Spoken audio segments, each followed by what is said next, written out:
Նստեք, նստեք։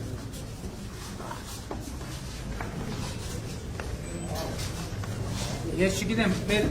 հանդիպումներին հետևում եք մյուս շտաբներում, թե չեք հետևում։ Դե ես ուրեմն ստեղ ավելի կազմնախաբան ասեմ։ Ես ուզում եմ նախ եւ առաջ ձեզ բոլորիդ շնորհակալություն հայտնել ձեր ամուր լինելու եւ հաստատակամ լինելու համար, որովհետեւ էլի պատկերացնում եմ, թե ինչ ծանր եւ դաժան փորձությունների միջով եք անցել այս ընթացքում եւ գնահատելի է այդ ձեր ամրությունը եւ ձեր հաստատակամությունը եւ դա շատ թանկ արժի։ Իրականում գիտեք, որ մենք իրար հետ այս ճանապարհը եւ այս փորձությունը անցնում ենք, սա մեզ շատ մոտեցնում է, մեզ դարձնում է իսկապես քաղաքական թիմ, քաղաքական համախոհ գաղափարների, փորձությունների վրա հիմնված եւ իրական համախոհները երևում են ծանր պահին, դժվար պահին եւ այն համախոհությունը, որ մենք այսօր ունենք եւ այսօր մեր շտաբի նեղ ակտիվի հետ ենք հանդիպում, դա շատ կարեւոր է եւ ես ուզում եմ ասել, որ շատ բարձր եմ գնահատում այդ ամեն ինչը, շատ բարձր եմ գնահատում, ինձ համար անձնապես շատ կարևոր նշանակություն ունի եւ ձեզնից յուրաքանչյուրի դիրքորոշումը եւ պահվածքը այն ամենակարևոր արժեքներից է, որ ուժ է տալիս, որովհետեւ ի վերջո եկեք խոստովանենք, ժողովուրդ, մենք այդ պատերազմի ծանր փորձությունից հետո միայն ու միայն ժողովրդի դիրքորոշման շնորհիվ որ մինչև այսօր Հայաստանի կառավարության դերում ենք եւ ես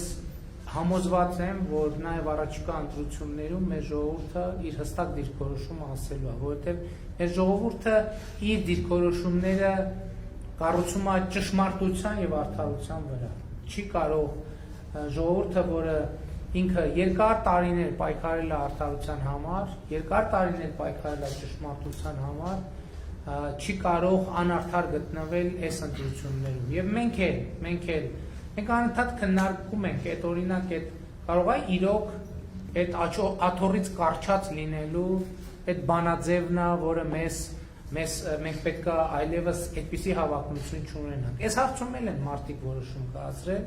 որովհետեւ մենք ինչքան ստացել ենք մեղադրանք դավաճան լինելու կրկնակի երրակի քառակի անգամ ստացել ենք հորդոր, որ եթե հանկարծ դուք այս պայքարի դիրքը թողեք, այդ ժամանակ կլինեք իրական դավաճան։ Եվ մենք այսօր այս ընտրություններին մասնակցում ենք ժողովրդին այդ ընտրության հնարավորությունից եւ այդ հաղթանակի հնարավորությունից չզրկելու համար, որովհետեւ մենք եկել ենք եւ փորձել ենք հուսահատ փորձեր ենք արել, որ այն փլուզումը, որը պիտի կամ այն երկրաշարժը, որը պիտի անխուսափելիորեն տեղի ունենար, իսկ ինչու պիտի տեղի ունենար անխուսափելիորեն այդ երկրաշարժը, այս էլ է կարևոր հարց։ Ինչու՞։ Որովհետև բացառված է, որ Հայաստանը եւ Ադրբեջանը գային ընդհանուր հայտարարի Ղարաբաղի հարցի կարգավորման։ Ուղղակի բացառված է։ Եվ բանակցությունների 30 տարիներ դա ցույց է տվել։ Դա բացառված է, դա նշանակում է երկրաշարժը պետք է լինի։ Հարցն այդ երկրաշարժի արդյունքում այդ կառույցը մենք փլուզում պիտի ունենայինք, թե պիտի չունենայինք։ Եվ մենք 2018 թվականին, երբ որ մենք եկել ենք, մենք գիտակցել ենք, որ երկրաշարժը անխուսափելի է եւ հուսահատ ձևով փորձել ենք ամրացնել այն շենքը, որի կառուցման ընթացքում ձեզ հայտնի օրենքների եւ տրամաբանության շրջանակում կառուցելիս ցեմենտը տարել են, արմատուրան տարել են եւ այլն եւ այդպես շարունակ։ Այդ շենքը չի դիմացել, բայց եթե որևէ մեկ կասի մենք որևէ բան խնայել ենք այդ շենքը պատշաճ ձևով ամրացնելու համար, դա ուղղակի իրականության հետ որևէ կապ չունի։ Մենք տարի ու կեսում 500 միլիարդ դրամով մենք պետական բյուջեի եկամուտ ենք ավելացրել։ Դուք պատկերացնում եք 500 միլիարդի մասին է խոսքը։ Տարի ու կեսում, ընդամենը տարի ու կեսում։ Եվ երբ որ հեղափոխության ժամանակ ես դաշտերում հարցազրույց էի տալիս, ասում էի, որ կարելի է 2 տարում բյուջեի եկամուտները 40%-ով ավելացնել եւ բյուջեի եկամուտները մենք 45%-ով ավելացրեցինք 2019 թվականի արդյունքներով։ Մենք բանակի ծախսերը 25%-ով բանակի բյուջեն ավելացրեցինք միայն 2019 թվականին։ Մենք ահռելի քանակությամբ զենք զինամթերք ձեռք բերեցինք։ Եվ զենք զինամթերք ընդ որում տեսեք մի հատ նրբություն կա։ Այստեղ այս նրբության վրա եմ ուզում ձեր ուշադրությունը հրավիրել։ Զենք ինչ գնել, մենք չենք որոշում։ Դե մենք զինվորական չենք, մենք չենք դրա մասնագետը, մենք ասել ենք, մենք ֆինանսավորում ենք, այսքան ֆինանսավորում ենք տալիս։ Ինչի վրա ծախսվի, խրամուղիներ, բան, ապաստար, ինչի վրա ծախսվի, մենք ոչ մի բան չենք խնայել, ոչ մի բան։ Եվ չկա այդպիսի տարբերակ, որ ասեն, որ 2018 թվականից հետո ասել են, այ մեզ սենց զենք է պետք, մենք ասենք փող չկա, այդ զենքը թող չլինի։ Մեզ ընդհակառակ ասում են, մենք սու 30 էսն ենք արել։ Հիմա մեզ ասում են, դա պետք է, դա պետք չէ, դա է պետք է եւ պետք է, որովհետեւ մենք հոմենակ 2018 եւ 20 թվականի տրամաբանության չենք նայել։ Ես ազգային ժողովի ամբիոնից 2015 թվականին կառավարությանը քննադատել եմ, ասել եմ, այսօր չեք էլ ամաչում, ասում եք Հայաստանը կործանից ավիացիա չունի։ Բայց այդ բանի գործի անունը ի՞նչ է, որ Հայաստանը 25 տարի անկախությունից հետո կործանից ավիացիա չունի։ Ես վարչապետ եմ դարձել եւ այո, առաջին գործերից մեկը բազմաֆունկցիոնալ ավիացիայի ձևավորումն է, որի մեջ նաեւ կործանիչն է մտնում։ Եվ այս ամեն ինչը մենք արել ենք։ Եվ սա անուրանալի է, որը մեկը չի կարող դա ուրանալ։ Մենք զինվորի հարց ենք լուծել։ Մենք զինվորի ծնողի բժշկական օգնության հարց ենք լուծել, որովհետև մարտունակությունը մենակ բանը չի, միայն զենքը չի։ Մարտունակությանն նա, որ զինվորը մտածում է, բայց տենաս այսօր բանը հայրս կամ մայրս տնից տեղից հեռու ինֆարկտ ստացավ, ով իր փողը տալու։ Մենք ասել ենք զինվոր, մենք պետությունը քո ծնողի բուժման փողը կտա, դու քո ծառայությամբ զբաղվի։ Մենք սննդի հարց ենք լուծել։ Մարդիկ իրանք չեղած տեղից բան էին անում, գուլպայից սկսած, բանից, հացից, պանիրից սկսած, մրգից, զինվորները ծառայում էին 2 տարի, միրգ չէին ուտում, բանջարեղեն չէին ուտում։ Ես այնօրեն բանի, այն տխրահարճակ միջադեպի օրը մտել եմ Մեղրի զորամաս, ասցի իլա, ընդորում պլանավորված չէր, բայց ես ասցի մի հատ զորամաս մտնենք։ Մտանք Մեղրի զորամաս, ասցի իլա մտնենք խոհանոց։ Այդ խոհանոցում մեծ, դա ամսի քանիսն էր, ապրիլի 18 կամ 20։ Խոհանոցում մի հատ մեծ կաթսա էր դրած եւ պամիդոր վարունգ էր կտրտած, այդ կաթսաների լիքն էին կտրտած, ես լացի այդ պահին բանը չարեցի, չնկարեցի էլ ուղղակի։ Բանակի զինվորը բանակ էր, վարունգ էր, այդ սեզոնին, հա։ Կարող է տարին, ասենք, ենթադրենք ամառվա ամսվա մի անգամ այդ անգամ։ Հետևաբար ես ուզում եմ ասել հետևյալն է, որ մենք պետք չի թաքցնել նաև այն, որ այո, մենք շատ հաճախ մեղադրանքների ներքո եւ իրավիճակի ներքո եւ պարտության ծանրության տակ, այո, մենք նաև խեղճացել ենք։ Պետք չի թաքցնել, որովհետեւ մարդ ենք մենք, որովհետեւ դավաճան չենք մենք, որովհետեւ դավաճանը մենք չենք խեղճանալ, հակառակը հանցագործը որ իր հանցագործությունը անում ավարտում է, հələ մի հատ է գոհ մնում իրան, չէ՞ որ հանցագործությունը ի կատարածեց։ Որովհետեւ մարդ ենք մենք։ Ասում եմ, այսօր ասում են, այս իշխանությունը չունի բարոյական ռեսուրս ընտրությունը կեղծելու։ Իբր վատ բան են ասում, էլի։ Բայց եկեք թարգման ենք, այդ ինչ է նշանակում։ Ասում են, այս իշխանությունը մեր նման անբարոյական չի, որ մարդկան ձայնը կեղծի։ Մի հատ էլ դա որպես սենց բան է ներկայացնում։ Այո, մենք այդ բարոյականության տերը չենք։ Մենք այդ բարոյականության տերը չենք, որ ցավին, տառապանքին, պարտությանը, անհաջողությանը անհաղորդ մնանք։ Բայց եթե Աստված չաներ, մեր ժամանակ հոկտեմբերի 27-ը լներ, մենք էլի կխեղճանայինք։ Դուք չէիք խեղճացել, ընդհակառակը բերաններ, միջևատանները կշտած կանգնած բան էիք անում։ Պատտվում էիք։ Հա, Չեք խեղճացել, իհարկե չեք խեղճացել։ Խի պետք է խեղճանայիք, որ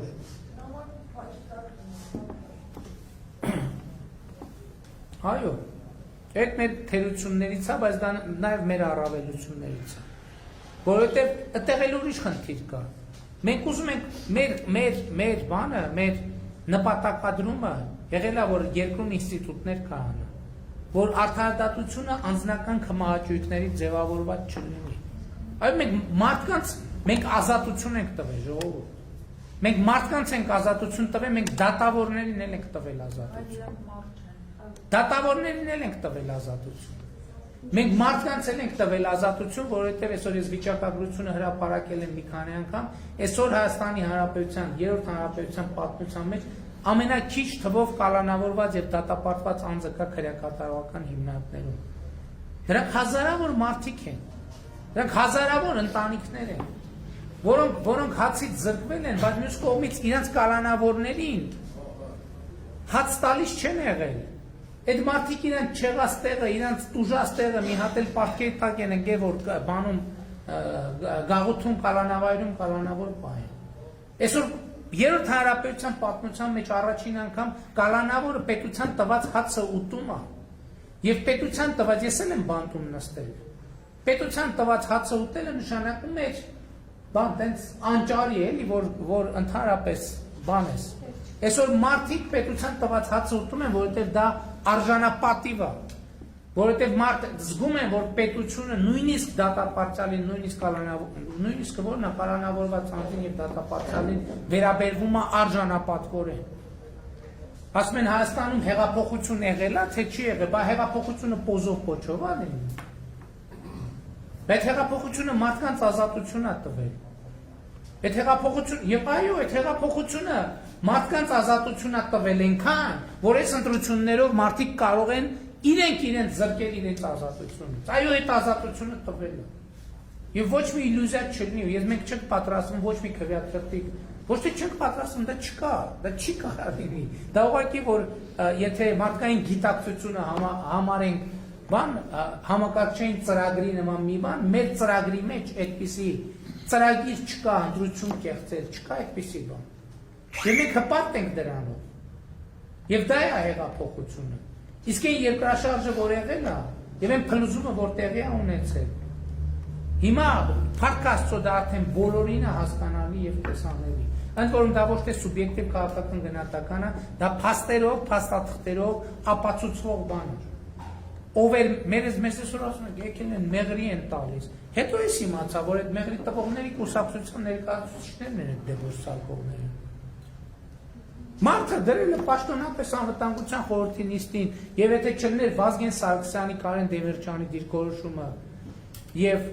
եթե չլներ մեծ հաշվով, մեծ հավանականությամբ նաեւ Ադրբեջանն է մերժել այդ ծրագիրը։ Մեղրի տալու process-ը պաշտոնապես օրակարգի մեջ դրած ընթաց տված մարդիկ այսօր եկել են մեզ ասում են մեղրի եք տալիս։ Ո՞վ է մեղրի հարց քննարկել։ Ում հետ է մեղրի հարց քննարկել։ Երկաթուղի, այո, իհարկե։ Իսկ մենք չենք ուզում երկաթուղի ունենալ։ Երկաթուղի պետք է մեր տարածքով էլ ասնից, եթե մենք ուզում ենք երկաթուղի ունենալ, պետք է ուրիշի տարածքով։ Իսկ ո՞վ ասել որ դա միջանցք է։ Կամ ընդհանրապես ինչ է նշանակում միջանցք։ Էդ էլ է պետք պարզաբանել, միջանցք ասելով ինչ նկատի ունեն։ Որտեվ կա, հիմա շատ են խոսում, հյուսիս-հարավ տրանսպորտային միջանցք։ Հիմա Հնդկաստանը օրինակ խոսել է, որ Իրան-Հայաստան Սևծովիապով տրանսպորտային միջանցք ստեղծեն։ Այդ իմաստով միջանցք մենք ոչ մի խնդիր չունենք, որտեղ խոսքը նրա մասին է, որ հաղորդակցության ուղի բացել։ Բայց ոչ մենք հող ենք տվել, մենք կռիվ ենք արել հողի համար։ Կռիվ ենք արել մենք հողի համար։ Եվ մենք ուրիշների կյանքի գնով չենք, միայն։ Ես ոչ թե անձնական պահ եմ ասում, շատ կարևոր պահ։ Ընդեղ այդ հողում, որտեղ զոհվել են, մեր հազարավոր եղբայրներ, իմ որդին էլ այնտեղ եղել, այդ առաջնագծում։ Իմ որդու հետ նույն խրամաբջիջում գտնված տղան, որի անուն ազգանունը կա, ես չեմ ուզում ուղղակի տղայի անուն ազգանունը անընդհատ բան անել։ Աստված հոգին լուսավորի։ եւ մյուսներին նույնպես։ Անազգանունը կա, այդ արկը այդ արկը չէ կարող ընտրել, որ իր պայթյունից երկու հոգի խրամաբջիջում գտնվող մեկը այս անձնագրի ինչ համարողը պետքա զոհվի, մյուսը պետքա կենդանի լինի։ Մենք ուրիշի հաշվին չենք կարել։ Մեր հաշվին, այդ չեմ վախենա ասել, այդ պատերազմը մեր ընտանիքը, այդ պատերազմը ամենածանր ձևով է իր վրա տարել, կրել եւ շարունակում կրել։ Եվ անկեղծ պիտի ասեմ, ես հպանտ եմ այդ ճանապարհով, որ կարեցել ենք կանգնենք այդքանից հետո։ Եվ մենք պատերազմելու ժամանակ պատերազմել ենք, չպատերազմելու ժամանակ չենք պատերազմել։ Եվ մենք այսօրվա եղած վիճակներ ասում ենք, այո, մենք պետք է, ընդ որում մենք միակողմանի չենք ասում, մենք ասում ենք Ադրբեջանը պատերազմա ուզում հրահարի, Ադրբեջանն ասում է, չէ, դա ընդհանրապես սահմանային հարցեր է, թե մի քանի մետր ես կողմ կամ կիլոմետր են կողմ, ասում ենք շատ լավ, սահմանային հարց է, ուրեմն եկեք պայմանավորվենք, չենք կրակում, կոնֆլիկտ չի լինում, զորքերը երկուստեք հայելային հետ ենք քաշում, ընդհանրապես հանում ենք այդ տարածքներից, Սոտքից մինչև Խոզնավար ընկած տարածքը։ Դիտորդներ են գալիս միջազգային կամ Ռուսաստանի կամ ԵԱԿ Մինսկի խմբի համանախագահ երկրներից, գալիս են կանգնում են, որպեսզի հավաստիանան, որ զորքերը երկուստեք։ Եթե սենց պատկերացրեք կամ իրանց կամ մեզ, այդ սարից էլին, որտեղ տարվա կեսը ձուն է, ինչ-ինչներից է պետք զինվոր, եթե էտ էլ եմ ասում։ Ուրեմն եկեք գնանք արդեն միջազգային փաստաթղթերով համաձայնեցված ձևով անենք։ Եվ այս երեք շատ լարված օրեր, գիտեք բոլորը, եւ իհարկե այս պահին էլ երաշխիք չկա, որ իրավիճակը կոնտրոլից դուրս չի գա, բայց այն բանաձևը, որ ես երեք առաջարկել եմ, ինչի պետք է չընդունի որևէ մեկը այդ բանաձևը, պետք է բացատրություն ունենա, ինչի չի ընդունում։ Թե սահմանային վեճ է, սահմանային գծի հարց է, եկեք գնանք, մեր սահմանները ճշգրտենք։ Հիմա Հայաստանում մարդիկ կան ասում են, չէ, դեմարկացիա, դելիմիտացիա վատ բան է։ Վայ, ես ինչ դավադրություն է, ես ինչ ազգադավ բան է։ Այդ նույնն ասում են, որ հիմա այսօր 21-րդ դարում սահմանը նույնն է, ինչ որ միջնադարում Պարիսպն էր։ Ոնց որ ասենք, եկեք Պարիսպ մեր ամրոցի շուրջ, ասեն, չէ, դա դավադրություն է։ Պարիսպ պետք չի կառուցել ամրոցի շուրջ։ Դա անհեթեթություն է։ Ես չեմ ասում, սահմանի, ասում են Ղարաբաղի, ուրեմն ուզում են Ղարաբաղի հարցում մի դավադրություն կա։ Կներեք Ջերմուկի հատվածում մեր ու Ադրբեջանի սահմանը ոնց է անցնում, կամ բանի հատվածում, Վերին շորժայի կամ ութի հատվածում, դա Ղարաբաղի հարցի բովանդակությանի հետ ինչ կապ ունի եւ ինչ կապ կարող է ունենալ։ Ասում են Ադրբեջանն ասել է թող Հայաստանը մեր տարածքային ամբողջականությունը ճանաչի, մենք էլ իրաց տարածքային ամբողջականությունը կճանաչենք։ Դրա պատասխաններ տվել է ԵԱԿ Մինսկի խմբի համանախագահությունը, որ ասել է, որ Ղարաբաղի հարցը լուծված չի։ Ինչքան էլ Ադրբեջանի ղեկավարությունը պնդի, որ Ղարաբաղի հարցը լուծված է, Ղարաբաղի հարցը լուծված չի եւ պետք է լուծվի բանակցությունների շրջանակում ԵԱԿ Մինսկի խմբի համանախագահությամբ։ Եվ հստակ արձանագրել են միջազգային գործընկերները, որ սահմանազատման գործընթացը Ղարաբաղի հարցի էության հետ կապ չունի, ճիշտ է, այդտեղ կան կապակցվածություններ, բայց դեմարկացիան հոմի օրվա գործ չի։ Մենք Վրաստանի դեմարկացիա ենք անում եւ դելիմիտացիա 30 տարի անցել է, հələ սահմանի մենակ 60%-ն են համաձայնեցրել։ Եվ հետեւաբար ի՞նչ է իմ ասելիքը։ Իմ ասելիքը հետեւյալն է, ժողովուրդ ջան։ Մենք մեր պատյաններից պետք է դուրս գանք, որովհետեւ այս պատմության մեջ մենք մեղադրյալ չենք։ Այս պատմության մեջ մենք մեղադրող ենք։ Այս պատմության մեջ մենք ամաչող չենք, մենք ամաչելու բան չունենք։ Այո, մենք պարտվել ենք, մենք այդ պարտության պատասխանատվությունը մեր վրա է։ Ոչ մեկ դա չի ժխտում, բայց հիմա եկել են արդեն ասել, հա, չէ, մենակ ինքը չի։ Մենակ բանը, Տեր-Պետրոսյանը վերջերս ասեց, հա, մենակ ինքը չի։ Պատասխանատուն։ Բայց մենք գիտենք ինչի համար ենք պայքարում, ժողովուրդ։ Մենք մեր անկախության, մեր ինքնիշխանության, մեր պետականության, մեր անվտանգության համար ենք պայքարում։ Մենք պայքարում ենք հանուն ապագա եւ մենք ասում ենք, որ այո, ապագա կա։ Եվ ասում ենք, որ այդ ապագան պետք է մենք աշխատենք իրար հետ ամեն օր։ Եվ այս թիմը, այս քաղաքական թիմը, որ դաժան փորձության միջով անցել է, ամենամեծ հռչակագիրն է այն բանի, որ այո, Հայաստանում կա քաղաքական ուժ, Հայաստանում կա քաղաքական թիմ, որը ի վիճակի է թե բարոյապես, թե քաղաքականապես, թե հմտության առումով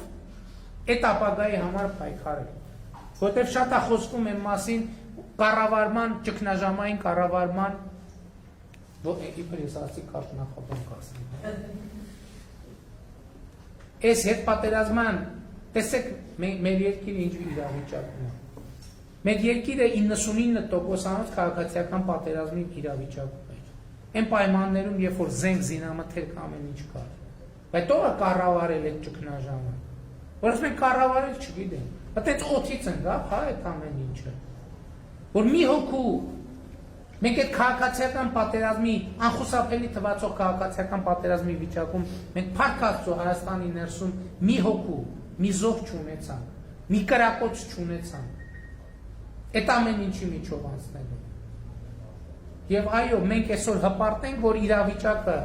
բերել ենք այնտեղ, երբ որ ժողովրդից ստացած իշխանությունը վերադարձնում ենք ժողովրդին, եւ ժողովուրդը պետք է որոշի, եւ ժողովուրդը կորոշի, եւ ժողովուրդը կհաղթի։ Եվ մեծ հավանականությամբ ժողովրդի հաղթանակը նույնական կլինի քաղաքացիական պայմանագիր կուսակցության հաղթանակի հետ, որովհետև մենք ժողովրդի իշխանություն ենք եւ մենք մեր ժողովրդին ծառայել ենք անմնացորդ։ Մենք Հայաստանը ստանձնել ենք կառավարումը, երբ որ Հայաստանը աղետի անշրջելիության կետը անցել էր, եւ մենք այսօր այն վիճակում ենք, որ հավակնում ենք ունենալ ազատ, արդար եւ ժողովրդավարական ընտրություններ։ Եվ սա կարևոր արձանագրում եւ ձեռքբերում է։ Եվ ուզում եմ բոլորիդ շնորհակալություն հայտնել, որովհետեւ այս ընթացքում շատերի արածը տեսանելի է եղել, շատերն տեսանելի չի եղել։ Վստահաբար այստեղ գտնվող մարդիկ են, ովքեր այս ընթացքում շատ չերևացող աշխատանք են արել, եւ այդ աշխատանքը արդյունքով ապասարկել ինձ շատ կարևոր է։ Շնորհակալ եմ դրա համար։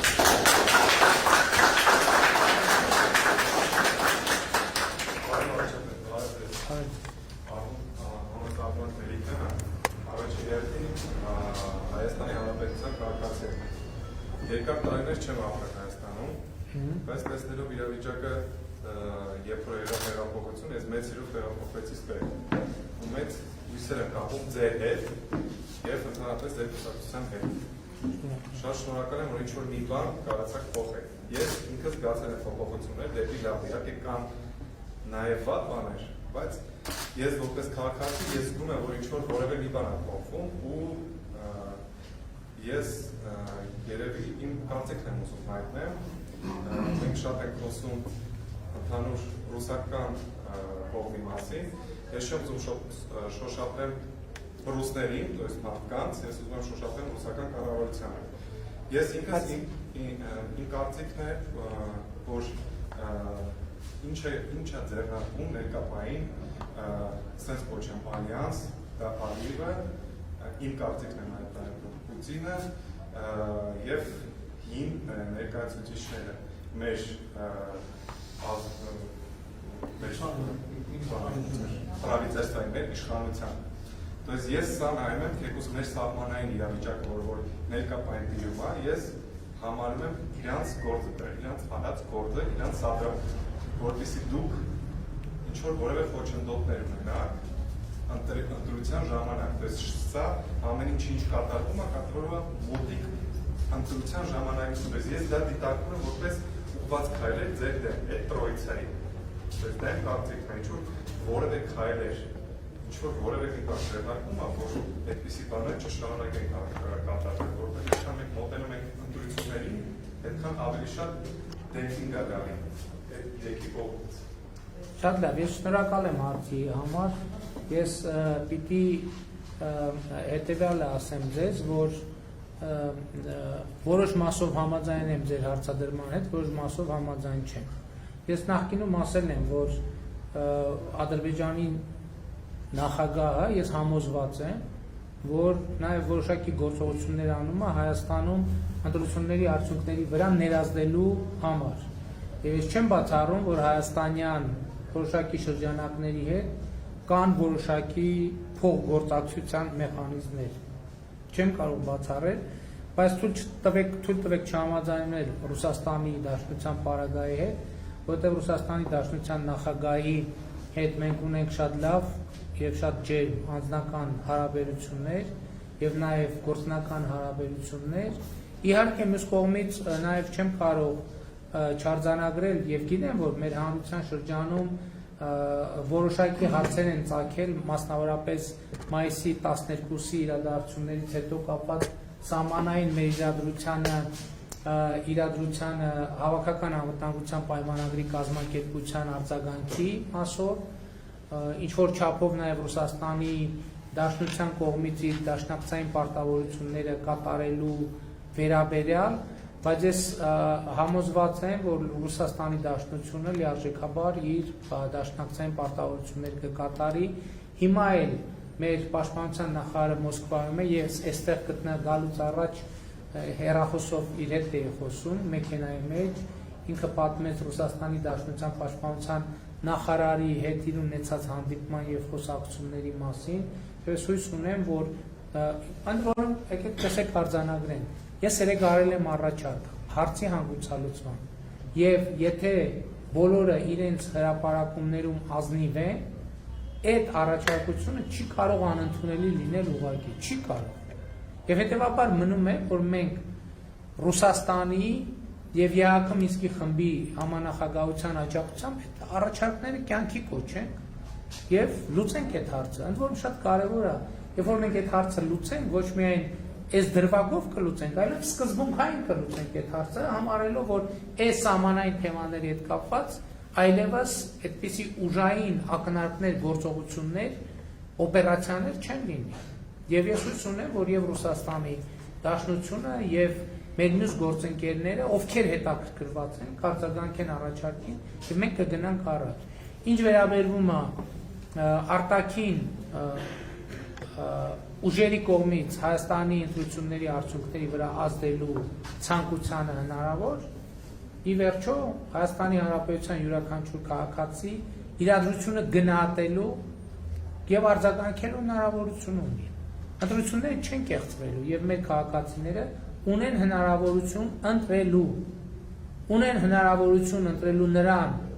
ում Ալիևն է ուզում, որ իրանք ընտրեն, եւ ունեն հնարավորություն ընտրելու նրան, ում ինքը իրանք են ուզում ընտրեն։ Շատ պարզ ընտրություն է, եւ ես համոզված եմ, որ Հայաստանի քաղաքացիները կընտրեն նրան, ում իրանք ուզում են ընտրեն։ Շատ պարզ բանաձև է։ Եվ մենք սա պետք է ապահովենք։ Շնորհակալ եմ։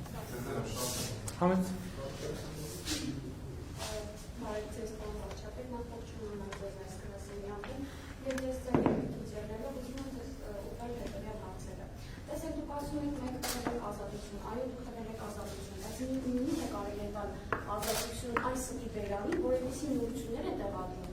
մենք բոլորս գիտենք, որ հանրությունը հիմա շատ կարճած է լրատվամիջոցներից, նյութերից, որոնք տեղադրվում է Facebook-ում, այսպես ասած։ Մենք բարձրացանք բրիֆինգ հետ եկավ, մինչև իմացանք, որ այդ փաստաթուղթը ինչ է իրենից ներկայացնում, միթե կարելի է այդքան թույլ տալ, որ սա իբերանը այդքան երկար լինի։ Վերջը մեր հասարակությունը, մեր ժողովուրդը մեղք է։ Իրոք այս լրատվական դաշտը պետք է կարգի բերի։ Մարդկանց ինչ սուտ ինֆորմացիա ասես տրամադրում են եւ ամեն րոպե պահանջում են։ Թող եկի պաշտպանության նախարարությունը, թող եկի վարչապետը, թող եկի կարծում եմ, որ կառավարությունը այնքան պարապ չի, որ սկսի ամեն մի սրտի բերանը փակել եւ վերքել։ Նախ առաջինը սա ուզեի ասել, երկրորդը, տեսեք, այո, դուք մեզ տվել եք ազատություն, որի համար մենք բավականին շնորհակալ ենք։ Տարբեր ոլորտներում մարդիկ տեսնում են որոշ չափով այդ ազատությունը, բայց դուք վերին հարթակներում պայքարում եք նախկին իշխանության թողած այդ ժառանգության, այդ տխուր ժառանգության հետ, բայց հասկացեք, մենք առաջին հարկում ապրում ենք այդ ժառանգությունը մեր երկիր մտցրած մարդկանց հետ։ Այսինքն այն կադրային քաղաքականությունը, որ մենք ակակարում ենք, տեսնենք, չենք տեսնում, եւ այդ մարդիկ ոնց ոճով աշխատում են նախկինում, այդ ոճով էլ մեզ մոտ եք ավարտում։ Պարոն Փաշինյան, նրանք թույլ չեն տալիս, որ այն մաքուր ձայն են, արդար ձայնը, որ մենք ուզում ենք հանդեցնենք, այն ղեկավար կազմը, նրանք թույլ չեն տալիս։ Եվ ես մի առաջարկ ունեմ սրա հետ կապված տարբեր ոլորտներում, տարբեր մարդիկ մարդիկ շատ հետաքրքիր մտքեր ունեն հասարակության կյանքը փոխելու, մարդկանց կյանքը, հասարակ քաղաքացու կյանքը մնացել է դժվար։ Իրոք հասարակ քաղաքացին շատ դժվար է ապրում։ Թես լրատվական, մանավանդ լրատվական դաշտով, մանավանդ նորություններով, մանավանդ փոփոխություններով, երբ որ ինքը անձամբ չի կարողանում վերլուծի ինչ է կատարվում։ Այդ մարդը ուզում է իր կյանքում լուրջ փոփոխություն լինի, դրական փոփոխություն լինի։ Եվ ես ձեզ ասեմ, կան հասարակության տարբեր շերտերի ներկայացուցիչներ, ոլորտի աշխատողներ, սովորական ուսուցիչներ, մանկավարժներ, իրավաբաններ, բժիշկներ, որոնք գիտեք այնքան լուրջ առաջարկներ ունեն, որ դուք կարող եք նկատի ունենալ եւ իրոք սովորական հասարակ մարդու կյանքը փոփոխության ենթարկել։ Ես խնդրում եմ ձեզ, եթե դա հնարավոր է, դուք անձամբ ինքներդ կազմակերպեք, խնդրում եմ տարբեր ոլորտներում ներկայացնած հետ հանդիպումներ, եթե հնարավոր է դա, մանկավարժների հետ, բժիշկների հետ, զրուցենք, գուցե մեր առաջարկներն էլի նկատի ունենանք, գուցե ինչ-որ փոփոխություններ կարողանանք մեր առաջարկներով կատարել։ Եվ իմիջիայլոց զինծառայողների մասին ես ուզում եմ հասկանալ իրենց աշխատավարձի հետ կապված, պայմանագրային զինծառայողների աշխատավարձն վերանայում եք թե ոչ։ Ձեր հարցի մեջ մի շատ կարևոր նյուանս կար, ոնց որ նախորդ հարցի մեջ էլ կար այդ նյուանսը, որին ես ուզում եմ անդրադառնալ։ Տեսեք, կա մի կարևոր արձանագրում, որ հեղափոխությունից հետո վերջին 3 տարիների ընթացքում ոչ բոլոր տեղերում են եւ շատ տեղերում փոփոխությունները չեն գնացել, տեղի չեն ունեցել եւ կամ էլ փոփոխությունները միջև վերջ տեղի չեն ունեցել։ Ես ուզում եմ ուղիղ խոստովանել, որ շատ ոլորտներում, մի շարք ոլորտներում դա կախված է եղել իրականում այդ վերահաս պատերազմի գիտակցության հետ։ Օրինակ նույն զինված ուժերում մենք շատ մեծ փոփոխություններ չենք արել, կարելի ասել գործնականում փոփոխություններ չենք արել։ Ոչ թե նրա համար, որ մենք չենք գիտակցել փոփոխությունների անհրաժեշտությունը, ուղղակի ինքը փոփոխությունների process-ը ինքը միշտ վակուումներ եւ բաց տարածություններ է առաջ բերում։ Եվ այն պահին, որ մտածել ենք այդ գնանք սենց մի փոփոխություն անենք, մտածել ենք, բա այդ երբ որ այդ հինը վերածվել ես, իսկ նորը դեռ չկա, այս կամ հինը վերա տրանսֆորմացիայի փուլում է, բա որ պատերազմը այդ պահին սկսի, ինչ ենք անելու։ Եվ այս շատ կարևոր նրբություն է, եւ ուզում եմ ձեր ուշադրությունը դրա վրա հրավիրել եւ ասել հետեւյալը, որ այս աղետը տեղի ունեցավ, բայց տեղի ունեցավ եւ դա իրոք շատ դաժան եւ ծանր պարտություն է եւ դաժան եւ ծանր աղետ է մեզ բոլորիս համար, բայց եթե այն բանաձևը, որով մենք հիմա փորձում ենք առաջնորդվել եւ առաջ շարժվել, այդ բանաձևը, եթե այլ արտարոց բան չպատահի եւ մենք կարողանանք ընդհանուր իրադրությունը կայունացնենք, մենք այդ փոփոխությունների բոլոր ասպարեզներում, որ իրականացնելու համար ավելի անկաշկանդ կլինենք, քան եղել ենք նախկինում, որովհետեւ այդ սպառնալիքի եւ մարտահրավերի մի հատվածը թեկուզ շատ դաժան ձևով այնուամենայնիվ պարկված կլինի եւ այո շատ ոլորտներում մեր զինված ուժերը պետք է շատ լուրջ եւ խորքային բարեփոխումների ենթարկվեն, որովհետեւ այո եւ պայմանագրայինների աշխատավարձերի հետ կապված շատ լուրջ վերանայում պետք է տեղի ունենա պայմանով, որ ինքը պետք է լինի պրոֆեսիոնալ զինվոր, ինչով է տարբերվում պայմանագրայինը պրոֆեսիոնալ զինվորից։ Մեր պայմանագրայինների ոչ բոլոր, իհարկե կան պայմանագրայիններ, որոնք պրոֆեսիոնալ են։ Մեր պայմանագրայինների մի շատ մեծ հատվածը ինքը 15 օր, 14 օր մարտական դիրքում հերթապահություն էր անում, հետո որ մեր 14 օր անասնապահությամբ էր զբաղվում, տաքսի էր վարում կամ ուրիշ որևէ աշխատանքով, այսինքն իր հաջորդ 15 օրը աշխատանքային ամսվա զինվորական ծառայության հետ ոչ մի կապ չունի։ Սա ինչով է վատ, որ զինվորի գործը պետք է լինի իր զինվորական հմտությունները մարտի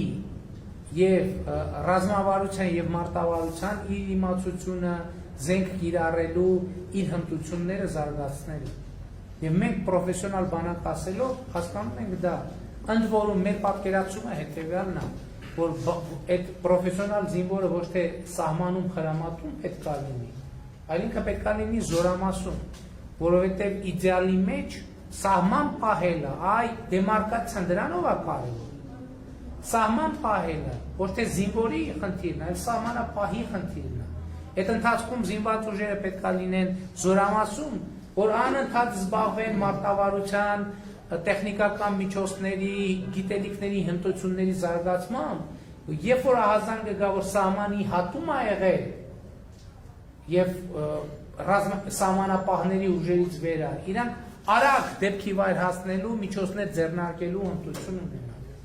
Մենք այս համակարգային խնդրեմ, այդ որ այդ շենքի մասին ասում եմ, չէ՞։ Այդ շենքի մասին որ ասում եմ, այդ նկատի ունեմ, հա պայմանագրային ծառայություն։ Այն մարդուն գնացել ենք տներեք, ասել ենք բանի իր արհեստանոցից հանել ենք, ասել ենք արի քեզ տանենք 14 օր աշխատի, կանգնի ուղղակի 14 օրին փող կաշխատես, կգնաս կաշխատես։ Դրա համար իր աշխատավարձը եղել է 120,000 դրամ։ 120,000 մարդն է մտածել, ասել ամսվա կեսը ազատվեմ, ամսվա կեսն էլ այնտեղ ուղղակի նստած է լինելու։ Ինչի չգնա։ Դրա համար այդ նշաձողն է դրել, բայց ինքը զինվոր չի եղել, ժողովուրդ։ Մենք գրել ենք, որ մենք այսքան զինվոր ունենք, բայց մեր զինվորների մի մասը զինվոր չի եղել ինքը ուղղակի, որտեղ ինքը եղել է պայմանագրային զինծառայող, որի գործունեության բովանդակության մի մեծ մասը զինվորի զինվոր լինելու հետ որևէ կապ չունի։ Եվ այս ամեն ինչը ես չեմ իմացել, չեմ տեսել եմ, բայց հարցածակ եւ ընդ որում այդ գործընթացը սկսել է, երբ որ 2018 թվականից հետո բավականին լավ ծավալներով սկսվել է բանակային կորպուսներից մեկում հատուկ նշանակության ստորաբաժանումների ձևավորումը, որտեղ արդեն պայմանագրային ծառայությունը շատ ավելի մոտ է եղել իմ ասած տրամաբանությանը։ Բայց մյուս կողմից մենք այդտեղ նրբություններ կան, որ արագության հետ է կապված, բանակը իմիջայլոց փոխելը ամենադանդաղ պրոցեսներից մեկն աշխարհի բոլոր երկրներում, բայց մենք պետք է գնանք այդ ճանապարհով։ Եվ դրա համար այո, դեմարկացիան կապ ունի սրա հետ, որ զինվորը ոչ թե խրամատում լինի, այլ զինվորը զորամասում լինի, սահմանին լինի սահմանապահը, եւ զինվորը սահման հասնի միայն անհրաժեշտության դեպքում։ Եվ այս ձեր ասած տրամաբանությունն էլ իհարկե ընդունելի է եւ մենք ավելի անկաշկանդ կլինենք հետագայում,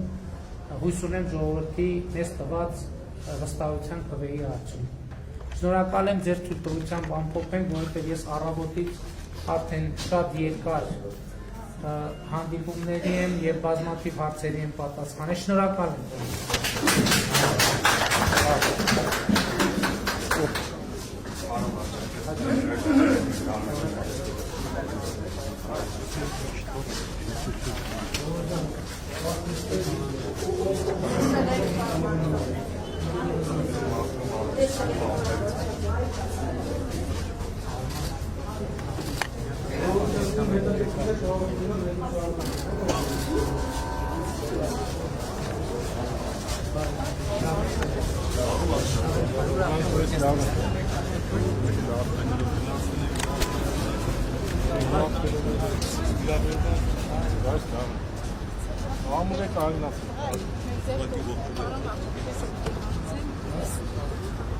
Իմ երեխին ձեր պաշտպանել, որտեղեք չկեստրեք երբեք, բացեք, ժողովուրդը ձեր կողմից, շուխուրների չնայք, արեստական շուխուրների չնայք, պարոն Վարչապետ։ Մենք ձեզ հետ ենք, պարոն Վարչապետ։ Շնորհակալ եմ։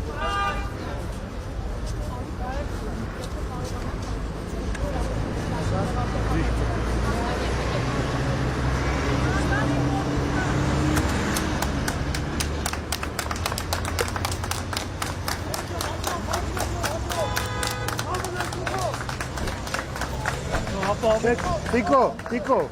հանգիստ, հանգիստ։